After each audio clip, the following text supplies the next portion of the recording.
Hey everybody, John the Other here, obviously. And I've just watched a video from Rebel Media by David the Menzoid Menzies doing coverage of a protest that occurred in Vancouver, BC, which is the city I live in. A bunch of protesters protesting against Trump. Now, I'm only going to focus on one part of this thing. I'm not going to dwell on the fact that many of them who were interviewed were openly or barely, in a barely concealed way, calling for the murder of Donald Trump or the murder of his supporters, that they would be pleased at that outcome. And I'm not going to comment on the complete backwards insanity of many of their signs, except for one. The one that said, "Make racists afraid again." Here's a picture of it. This is red, a big huge red banner with white lettering, and of course they're playing off the wording of the "Make America Great Again" red baseball caps that the Donald Trump campaign had. So "Make America Great Again" becomes "Make Racists Afraid Again." Right? Okay, let's, just for the minute, assume that the Donald Trump campaign was about racism, or that racism and the promotion of racism was a major part of that. I mean, that's a stupid assertion to make, but let's just assume that this argument has legitimacy. Make racists afraid again.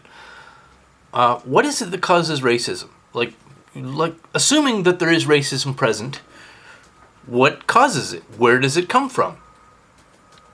Anybody? It comes from fear. Racism is a byproduct of fear, typically fear of, another group of people who are a different ethnicity or a different social group or a different culture or religion or what have you. Fearing the other, fearing someone else, is what causes racism. So if your approach to racism is to make racists afraid, you are there to amplify and increase racism. I mean, it doesn't take a genius to figure this out.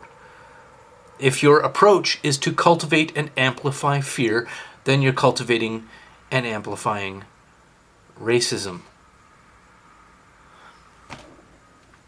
Now, I think it's becoming really obvious, really evident to everybody, not just people on the alt-right or the regular right-wing or people of no political affiliation. I think it's becoming clear to everybody of every political stripe that this progressive framework, this supposed multicultural diversity is our strength, we love everybody, this whatever we call it, the progressive framework is the framework of hatred and intolerance and bigotry and violence, as is being now demonstrated, and of war. It's the framework that promotes violence, hatred, and war. So if you're on that side, maybe it's time now to look at some evidence and reevaluate your position. Do you really still want to be on the side promoting violence and hatred? You cannot have a sign that says "Love trumps all" when you're also chanting or cheering for violence against other people. You've got to let that go. Anyway, thanks for watching. Thanks for listening. And as always, have a lovely day.